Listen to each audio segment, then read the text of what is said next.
welcome to another episode of Marcom Mode, your podcast and webinar series for marketing leaders who enjoy the challenge of driving growth for a company, but are overwhelmed by being expected to achieve the same or even better results with fewer resources. With Marcom Mode, we bring you meaningful conversations with marketing and PR leaders who can provide real-life examples of how to prioritize for success, overcome common challenges, and build effective teams. We also discuss what's working well in producing results while sharing best practices for generating a healthy pipeline, building brand awareness, and achieving revenue goals. As always, I'm your host, Kristin Jones. And today we are fortunate because we have a special guest, Susan Lindner, who is the CEO and founder of Innovation Storytellers. Welcome, Susan, and thanks for being on the show today. Oh my gosh, this is going to be such a fun conversation. Kristin, I'm so looking forward to it. Oh, me too. I mean, there are just so many things we can talk about. But I really want to dive into innovation storytelling. Like, what is it? Like, why is it essential? And how can we overcome challenges that always arise with any kind of opportunity to craft a compelling story?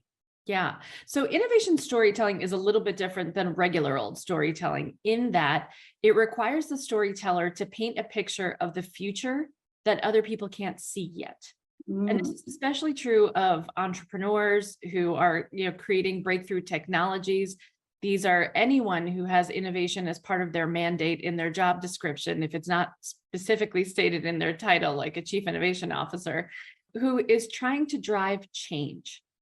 And so we need to take people from the status quo into a new reality, and story is the bridge that gets us there.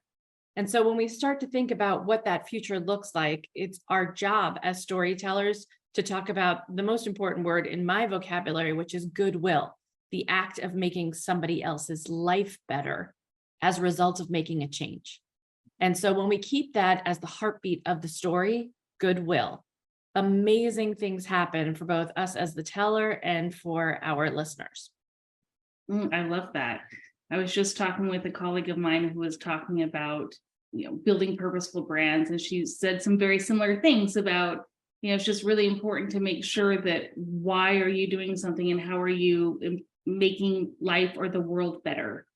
I recently read just a small study conducted by a Stanford University professor. His name's Chip Heath. And he asked his students to give a 1 minute speech on nonviolent crime. And most of the students presented data, of course, like 2.5 statistics per speech, but only 1 out of 10 students told a story. And so when the professor polled all of his students, just 10 minutes afterwards, 63% of students remembered the stories, and only 5% could remember a single stat. And that's eye-opening about, because sometimes marketing and communications professionals, we come in with the stats and the survey questions and the ROI, but if you don't have a story behind that, then you don't have a story. And so I would love to have you talk about, you talked a little bit about how innovation storytelling is unique, but also when we're innovating, we're using lots of stats and showing how we're better than the competition. And in the B2B sales cycle, particularly, it's about ROI. So talk a little bit about how stats are important, but they have to underpin a story. Yes, they are, I think of it as the ice cream rather than the whipped cream of the story, right? That those statistics are really important, but what's imperative if we want people to remember it, and I often quote Chip's study in my own talks and in consulting with big companies, is we're 22 times more likely to remember the story, right? That's the statistic that you quoted. And the reason why that matters is that storytelling now becomes an executive's, like the most valuable executive productivity device. Because when our lives, especially now post-COVID, are just filled with endless Zoom meetings. And if we are expected to remember and act on 3 bullet points and the attached Excel spreadsheet, we are not moved to act. And so a great story and, even the numbers require the addition of narrative in order to drive human action. And so an innovation story in particular needs momentum.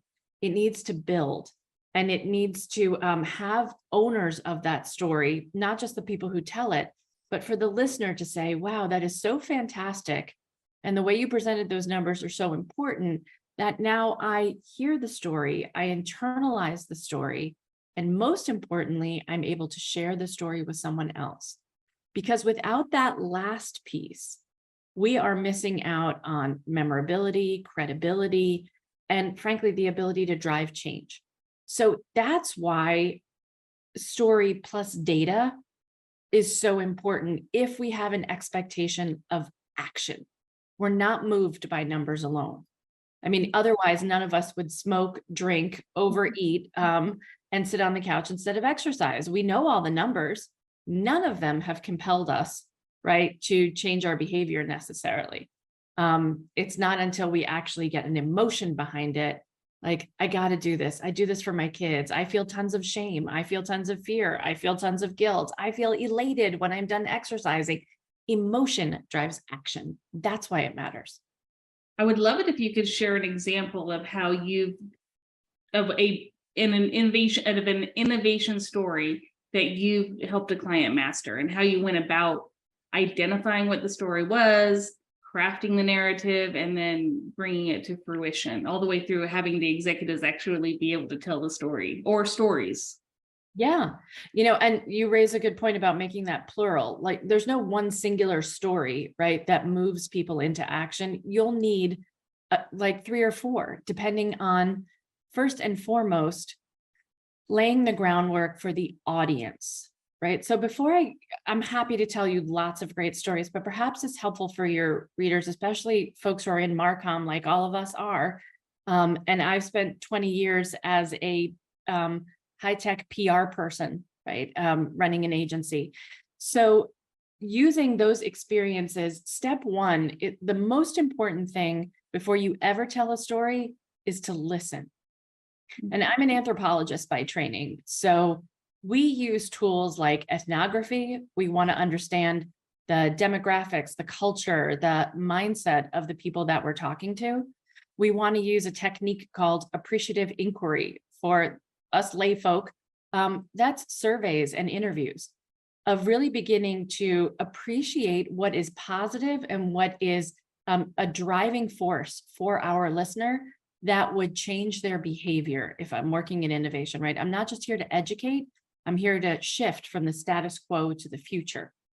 So I want to understand what are the behaviors and the beliefs that will drive action on the part of my listener. So sometimes that's, I want to save time, I want to make money, I want to be more productive, right? Your standard B2B sell. But the question then becomes, so we need to fill in the blank as communicators and ask the next question, so that what happens? Oftentimes our B2B sales, and we're trying to get these 3 bullet points, right? We save you this much, we, give you this much productivity back, we save you this much time. But that is the basis of a B2B sale. Every single B2B company in the world saves you time, saves you money, makes you more productive. So my response to that is, who cares? Right. If my lawyer saves me time, money, and makes me more productive because I didn't have to waste 3 years in law school, go $200,000 in debt, and then, and then be able to figure out my $600 an hour problem. Right. So we need to go beyond that. So if I'm a B2B storyteller, my next question is, what is my customer doing with the time, money, and productivity that I'm giving him or her back? So when I find that out, oh, wow, you're going to use my product to expand to new markets, increase your product roadmap, take on new employees, fire more employees, make decisions about what's coming next, our new business model, or how we'll deploy capital in a way that we never have before. Like, those are the outcomes of the so that question. So I might look at the very big picture. And then the next level down, I'll say, what about for you personally? Maybe I want to save time, save money, make me more productive so that I can leave the office at 5:30 and see my kids' soccer game.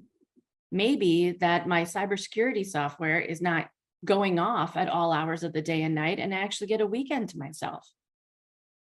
Maybe I want, very selfishly, I want this tech to work, or I want this product to work so I can get a raise or a promotion in the next 2 years. Right? So do we actually know what the drivers are of our listener before we ever start telling the story? So as communicators, let's make sure we ask those questions before we dive into just blaring out a story. It's like pitching a reporter without even knowing what they write about, I hear you. or not knowing our personas Yeah. around, the people that we're selling to. The pain points of what their problems are. Yes. And oftentimes, so my specialty is working with non-native English speakers who are coming to the US to make their mark on the US market. So they bring with them all kinds of delights and challenges coming to this market. And so I often say, we're going to use a very New York example. Before I ever embark on the story, ask yourself, where is my customer bleeding from the neck? How can I be the tourniquet, not just the vitamin? Right. How can I actually save them and make them the hero for stopping the bleeding? Right? Mine is just my thing, whatever it is I'm selling is just a tool to help them become a hero, which leads me to the next question. If I could make you the hero of your own story, what would need to happen? And that for me is the quintessential dividing line. And I came upon that discovery when I was working in brothels in Thailand, doing HIV education with sex workers and their customers. And those women were in very tough positions, seeing about 8 customers a night in an area where 1 in 6 sexually active people were HIV positive, and there were 3 AIDS funerals a day where I lived. And to help get women out of the sex trade and into something different, we had to ask them, number one, what is most important to you right now? And across the board, the answer was survival. But when we said, what would it take for you to become the hero of your own story? The answer was, I want to be in control of my own destiny. So then the next question for us as development workers was, how do we help them do that? And the answer for us was entrepreneurship. So helping women get out of the sex trade by training them while they were still in the trade to become their own small business owners was a way to put power back in their hands and rapidly reduce HIV infection, because now they were motivated to use a condom every single time, to make sure they employed safe sex practices. And then that became the thing with the customers who said, I'm not just here for pleasure. As the hero, I want to be the protector of my family. I want to come out and have a good time, but I don't want to bring HIV home to my wife and my unborn kids, my future kids.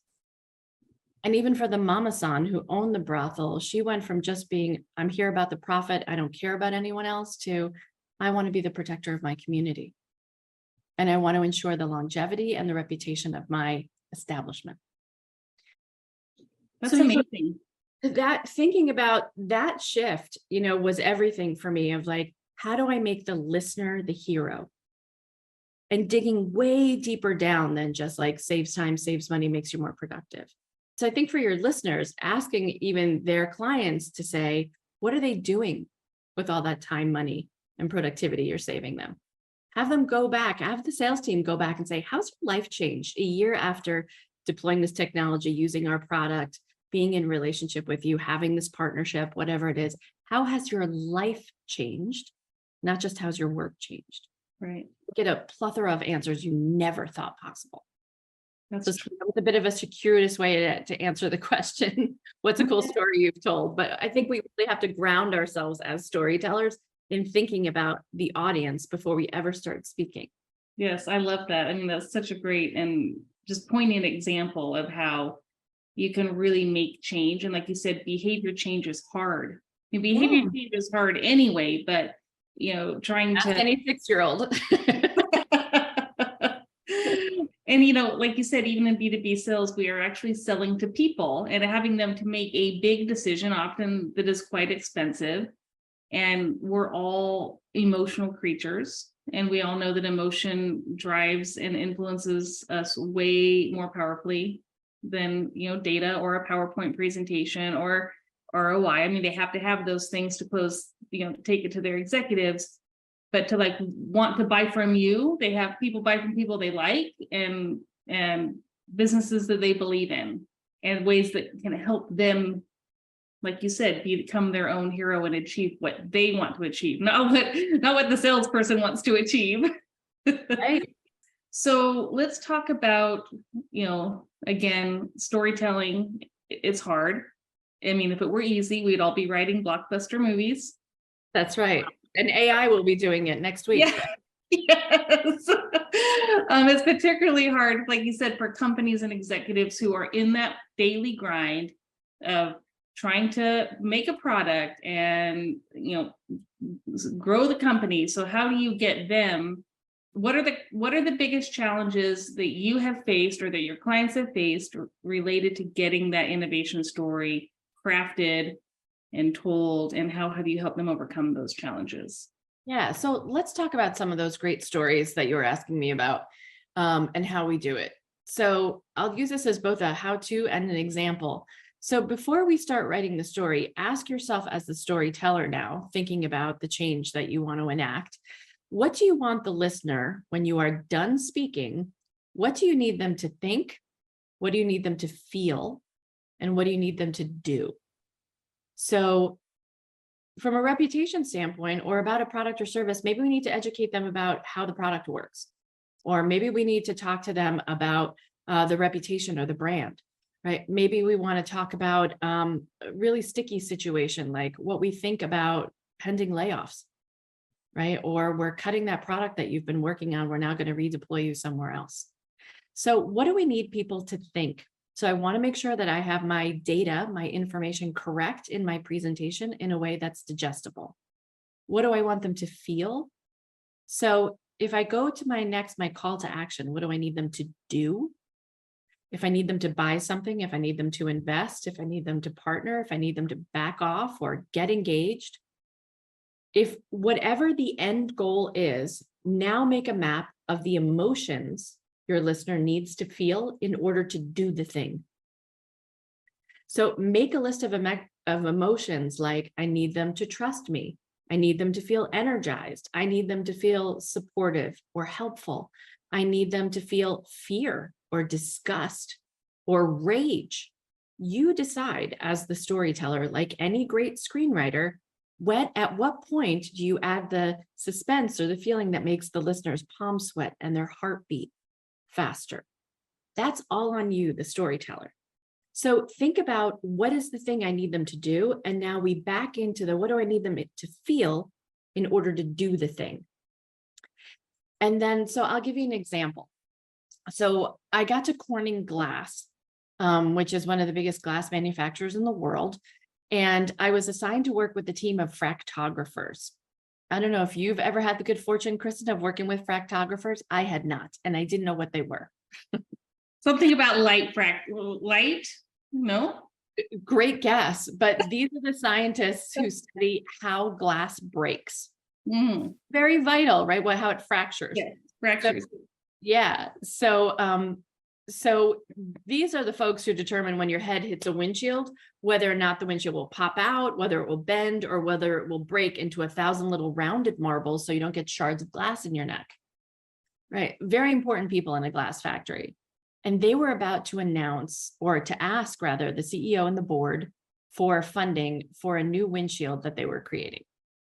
So this windshield, they decided they were going to present to the board with a 59-page PowerPoint deck that began the first 2 slides with an electron model of the sand that went into the making of the windshield. And I thought, oh my God, I'm going to die from boredom. If we are starting off at the sand level, we're never going to get to the benefits of this fantastic windshield. And so in the middle of that presentation, one of the fractographers became an ant. And Amy was oohing and eyeing, showing us the pictures on her cell phone of this adorable little baby that was just born in Ohio. And so after the oohing and eyeing, the fractographers went back to the sand diagram, and we're getting into the protons.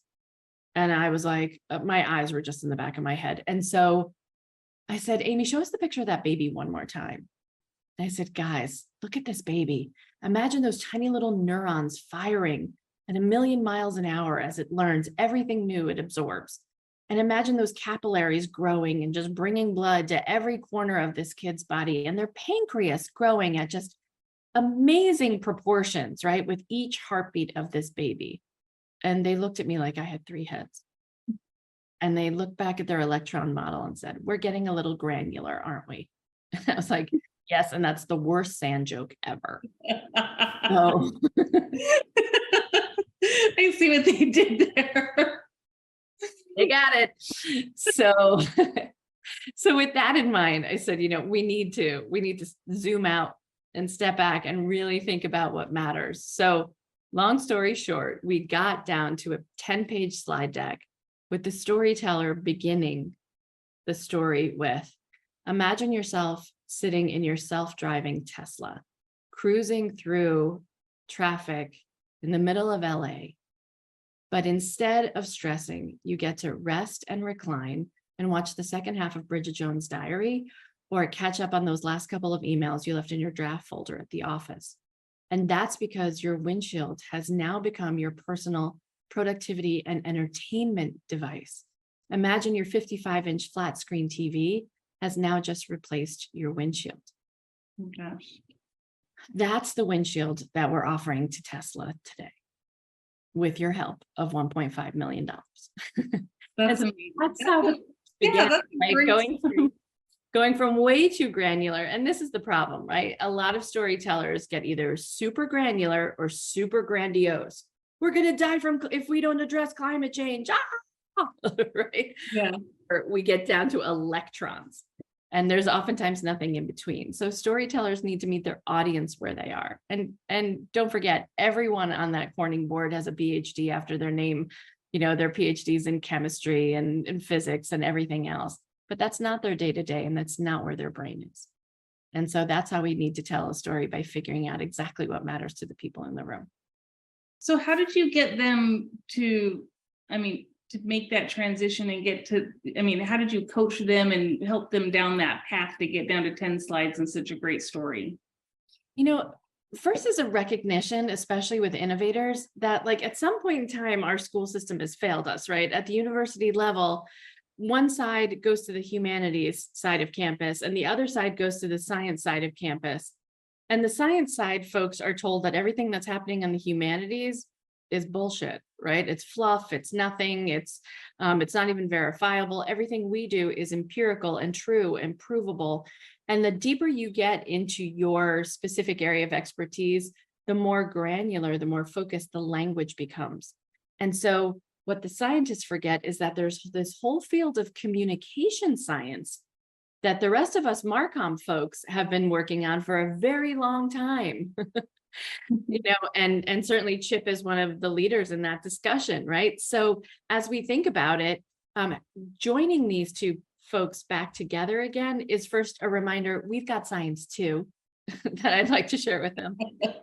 And by the way, if you want to get this chocolate with this peanut butter together, you're going to have to speak a little bit of this other language so that we can understand you. Otherwise, we're just lost. And so I also think some innovators never get to the customer at all. So while they're so thrilled, they've fallen in love with their own invention rather than the client's problem, that and they don't get to talk to the customer, so that the fact that they've invented a new kind of sand is the most exciting thing to them. The fact that it actually has to be applied and put into an automobile, right, at some point is a reminder to reconnect back to why it is that we're doing, what is the goodwill that we're actually offering the market. Yep. And it goes back to your first statement of how are you making life better, Yeah. And especially the audience in the room, right? The fact that they're going to make bajillions on it, fantastic, right? That might be a good reminder for the board and the CEO. But also, we're going to have the most cutting edge, freaking coolest windshield on the planet. Right. And we have the smartest scientists in the room making it happen with these new innovations in sand. Absolutely. Absolutely. This is why we can do it and no one else can. Right. How do you make sure when you're telling these innovation stories, how do you make sure that it's aligned with business priorities? Now, I know that was a good example that you just gave about, this great new windshield that we're going to bring to market, and self-driving cars is a burgeoning market. And so we're entering this new market of self-driving cars with new windshields. So obviously that ties into the business strategy. What do you go through a process of understanding what the business goals are and where they're trying to, expand revenue as you're embarking on this journey? Yeah. And revenue may not always be the biggest driver, right? For me, for my clients who are largely chief innovation officers in their teams, product managers, sometimes UX and customer experience folks, oftentimes they're operating on fantastic experiments and they're at prototype level. And so the next rung of influence, as we look at those concentric circles, is maybe the engineering team, whose plate is already full, just trying to meet each quarter's demand. But now we're like, we've got this cool new idea and it looks like it's going to work. Can you help us scale it? And the engineering team goes, with what extra hands? Yeah. So now my innovation story, now I shift and go, what matters to the engineer? What's going to make them the hero of the story? Not necessarily the customer sitting in his Tesla, but rather now my engineering team. So now I got to think about what benefits they incur as a result. Because frankly, for most of the innovation team, someone else always takes credit for the innovation. It's not that they created it. It's who got to scale it, sell it, market it, watch the stock price go up. All those other people take credit for it, while the innovator is already failing in their next new experiment, right? So it's figuring out that next level. And sometimes, sometimes it's hard stuff. It's how do we get people to be productive for the next 6 months, knowing that we're about to lay them off? I've talked to clients who said, we're embarking on an AI program that is absolutely amazing and groundbreaking. And everyone who helps set up the AI will be out of a job. Yeah, right? so, They're training their own robot to replace them. right. That's disheartening, I'm sure. So how do they motivate them? So, the story is you are going to be at the cutting edge of learning how to do this work. And if not here, you can take these skills and use them elsewhere. And it feels quite self-serving, but in this age, the ability to get hands-on experience for converting a call center, let's say, from what was to what will be, that person's skills are now going to be in demand 100-fold. Sure. Where they didn't have them before. All they knew how to do was answer a customer call. Right. That's very true. So thinking about, how do we find the positives, and going and asking that team, what would you want to get out of this experience? Because we're going down this route. Yep. And then helping them achieve that goal. Like you said, maybe that's just up leveling their skill set. So maybe they can get not even just another job, but maybe a better paying job because now they have this AI expertise. That's right. And now they're the best prompt engineer for call center AI. Yeah. Which apparently those jobs are going for like $350,000 right now. Yeah, I'm changing my title. Totally. Let's see. Let's walk through an example. Okay, you've engaged the client to help them build a narrative. You understand their business priorities and you've crafted a compelling story, or like we talked about, a series of stories to help them achieve whatever business goal they have. Where does the process typically break down? I mean, like, what problems get in the way of your clients actually telling the stories in a way that enables them to achieve that business goal? Do you have to give them, much like media training, do you have to train them on how to tell the story? So where does that breakdown happen? Yeah. So ask anybody, that you work with, and I'll say this to all my comms friends out there, is ask them how many people have actively received storytelling training, right? It will be a very small group, even though McKinsey pegs it as one of the top 40 skills that any executive must have, because it used to be that those scientists that I work with could just toss it over to internal comms and marketing to tell the story to somebody else. Now they have to. And Right. so that's part of getting promoted, of being visible, and of being able to communicate across global teams, right? Most of these executives have people, from Peru to, Peoria to everywhere in between. So step one is getting the right training around how to tell good stories, and then flexing that muscle if you're not accustomed to it. I like to remind people that virtually everything we learn in the world only happens two ways. The first is, experience. I touch the stove, I burn myself. And the other is mom going, don't touch the stove, you'll burn yourself. That's a story, right?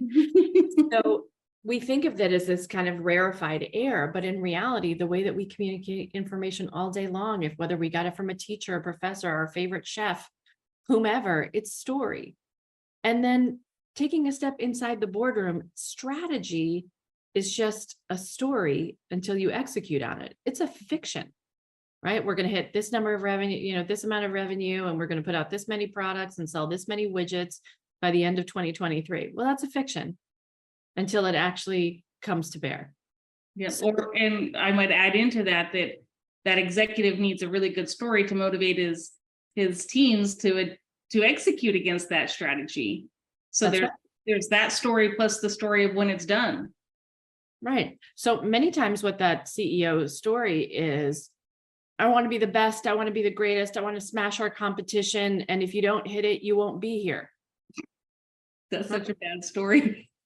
Motivated now. Although I think he's leading with the fear element. Yeah. Right. And the rah, like, we're the best. Like, so getting people trained in that storytelling, and I like to give people examples. Many times people ask me, I want to do the storytelling thing. I don't know how to find a story. Help me find a story. I don't know what to use. And so, for your listeners, if you're looking for a great story, instead of just staring at a blank screen, you can use ChatGPT. Help me write a great story about X, right? Give it a prompt, see what comes up for you. But if you want to delve and make it really personal, and you want to make it stick so that people get to know you and respect you as a leader, I often direct people to 4 ways of finding a great story. So the first is people. Who are the people that you admire, the people you respected, the people that you hated, the people who you feared, right? Big emotions around people. And the same holds true for places.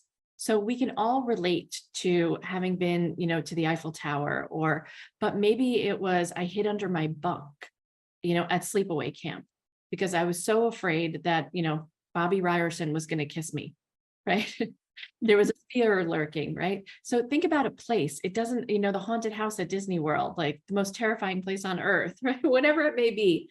Think about that place. So people, places, events. I graduated from college. I failed my driver's test for the 4th time. Those are great stories, maybe about persistence or perseverance or charm or cunning, or I slept through all my classes, but boy, I put in a performance on that final, right? Whatever it is that you need to convey, think about the people, the places, the events, and the last is objects.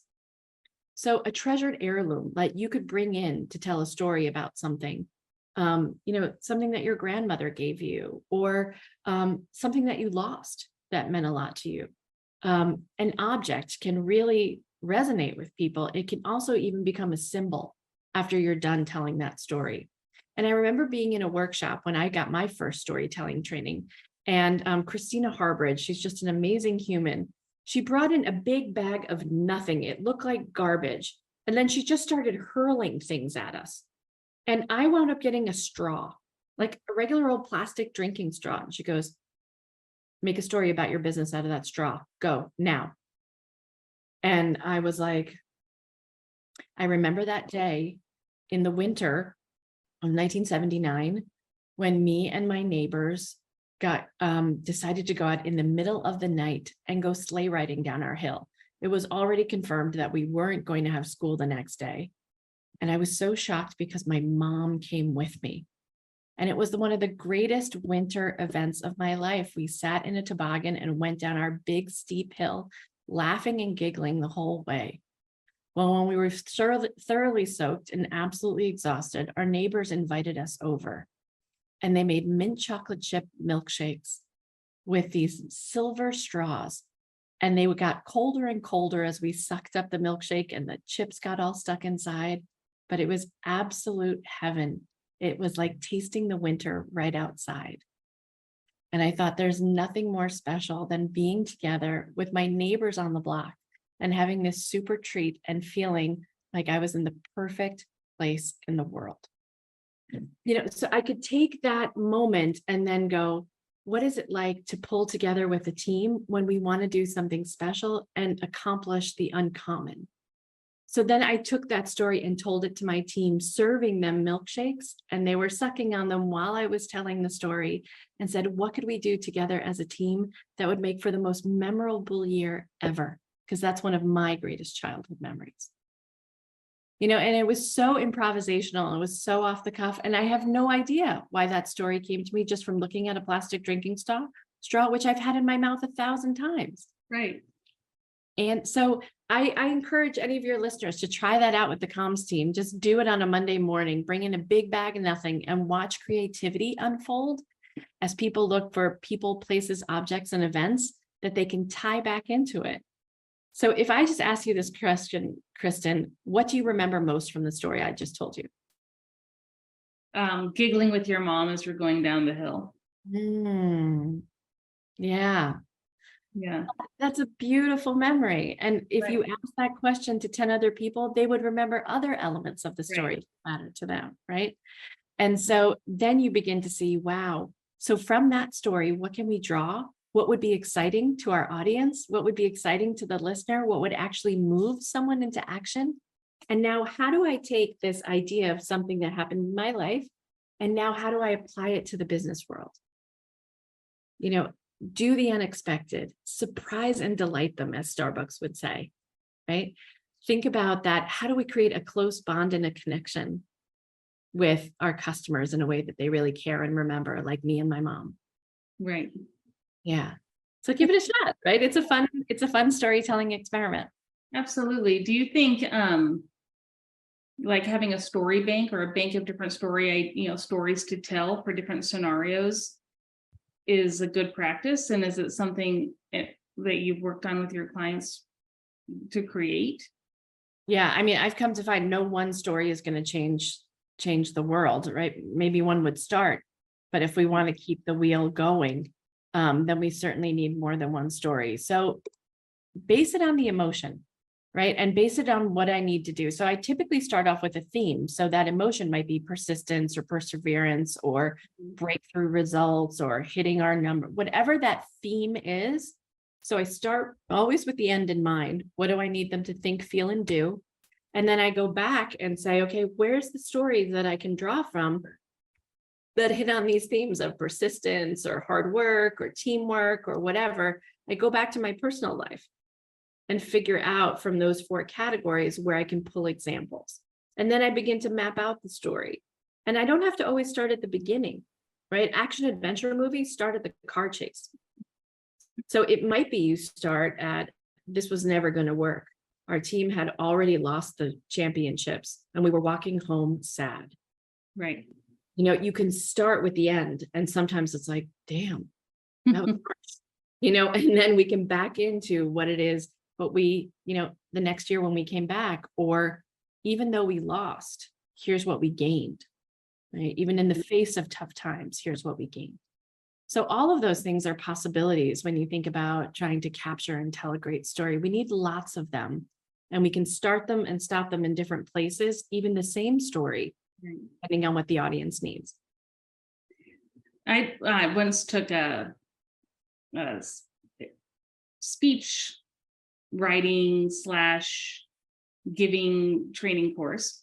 And the woman who was a very amazing coach, she had told me that it doesn't have to be your story. It can be a story you've heard or another situation that you've been part of that has nothing to do with you, that you can adopt and create and tell a story about something that you saw or heard that's related. So, you don't have, even if you can't find it within your own personal life or within your own employees or even your own customer base, I think you can draw from, the universe of stories and make them relevant for your audience.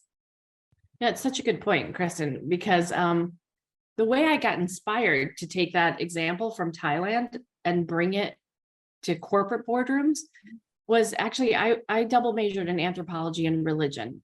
And I was always fascinated as a future comms person. I didn't know I was at the time. I didn't know what PR or marketing and communications were really back in the late 80s. But I was fascinated with how the prophets moved the word around the world, certainly in an era before Twitter, because 5,000 years later, we're telling the stories for them.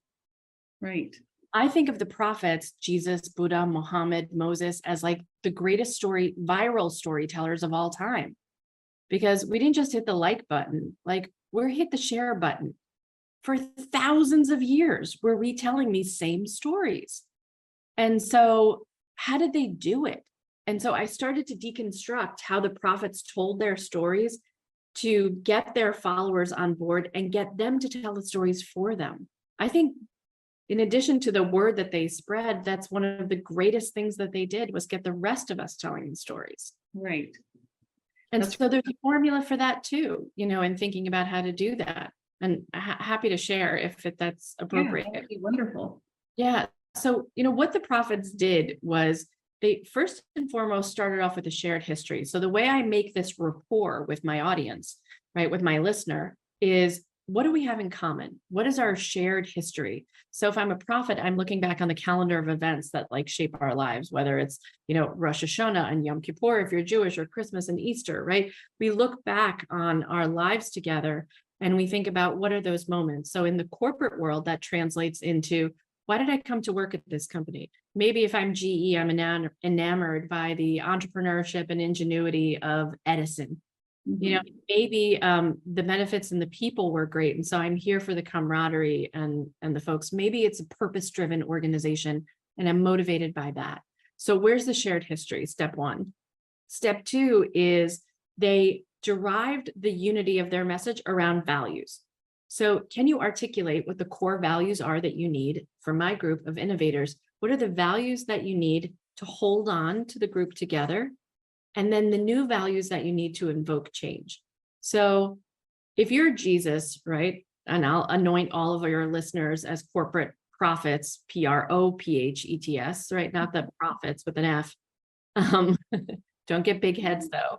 But if you think of yourselves as messengers, as prophets of a particular message, imagine trying to take people from going from an eye for an eye to turn the other cheek. That's a behavior change, right? Right. So how do I get people to change their behavior? Well, you and I both come from the same background. We know that way of doing things. We share these same core values of family and ritual and understanding of both our enemies, foreign and domestic. And yet we need to add new values now of patience and forgiveness and maybe kindness. And I'm not saying that Judaism doesn't possess any of those, because they do in spades. But the way that we're presenting that now is moving those values front and center, right? So it's a different positioning, because Jesus never said he wasn't Jewish, right? The rest of us said it's a new way of looking at things. And oftentimes, by the way, innovation looks very different in the rearview mirror than it does when it's actually happening.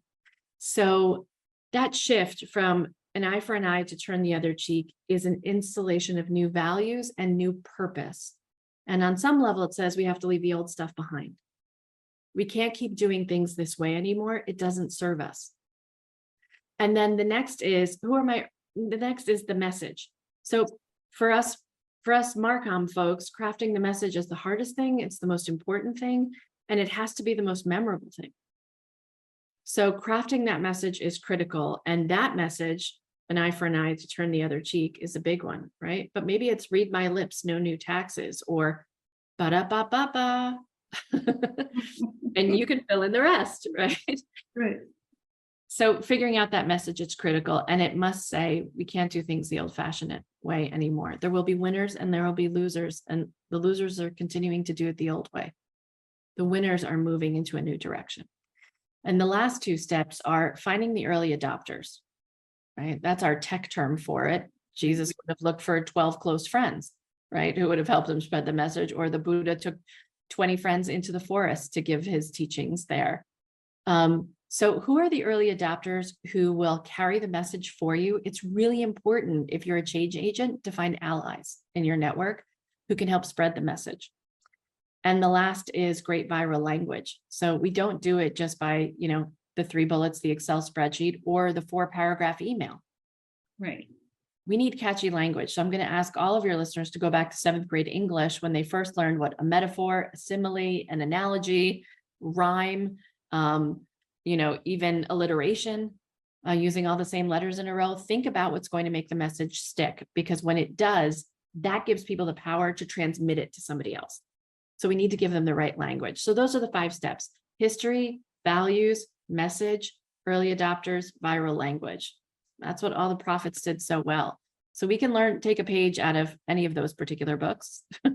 Absolutely. That's really good stuff. I'm thinking about messaging and positioning and telling stories and trying to differentiate a company from another company that does almost the exact same thing. And so many companies go through this exercise and they come out without good messaging and positioning, or even a decent story.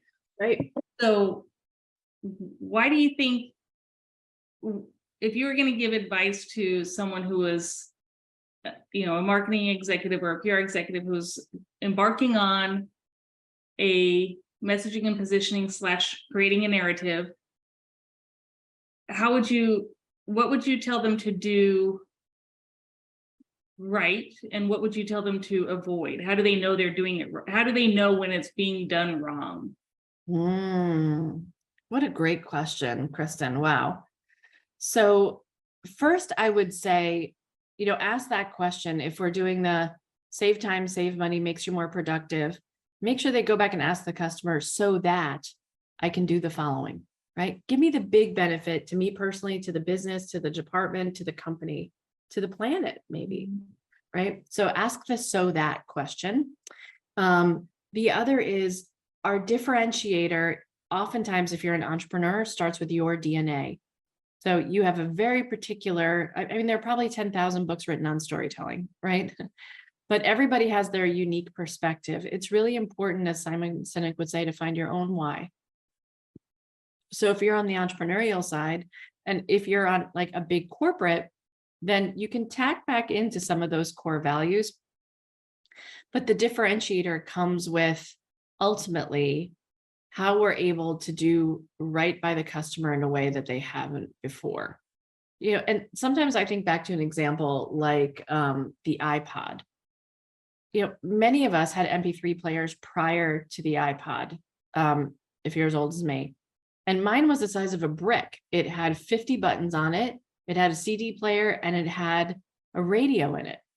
And for me, this was heaven, right? I could discover new music on the radio. I could put in my favorite CDs. I could steal music from Napster and my friends who downloaded their music there. And I had infinite music. And somehow Steve Jobs managed to convince us that 1,000 songs in your pocket was a better idea. That we didn't actually need all the songs on the planet. Yeah. All we needed was 1,000 that we could stick in our pocket, because I certainly couldn't stick that brick in my pocket. And boy, the world shifted on that. But for me, what's most intriguing about that is Steve Jobs also wore a turtleneck to work every day and jeans, because he hated buttoning his shirt. He hated doing the same act every day. What an absolute waste of time, he thought. And also picking out new and different clothing gave him decision fatigue. And so he said to his designer, Johnny Ive, he said, I want to create an MP3 player, but I want you to make it with as few buttons as possible because I hate them.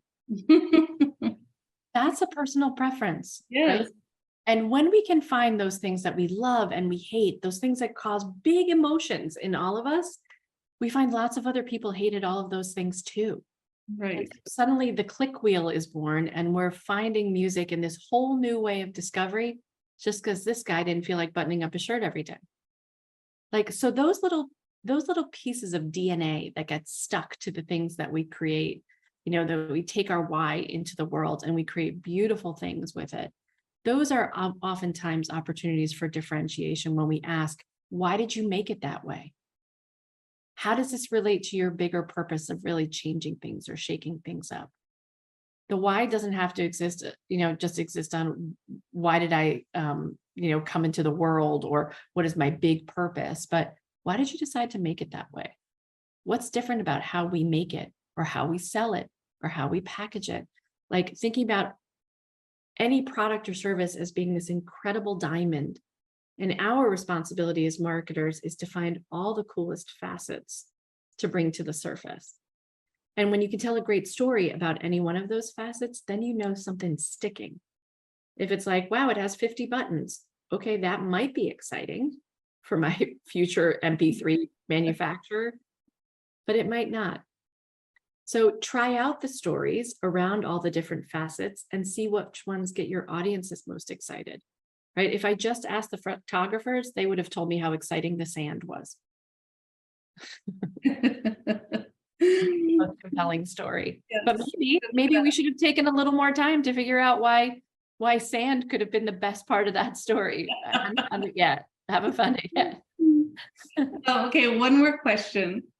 I just wanted to ask, the question is there something I should have asked you that I didn't, that you think would be really insightful to share? So you kind of asked me a different question earlier and then I didn't answer, which was, how do I know I'm telling a good story? And how do I know if I'm in an environment where I can tell a great story? And some environments lend themselves better to stories than others. I had the chief innovation officer and chief scientist from 3M on my show. And I told her that Corning glass story. She goes, never fly at 3M.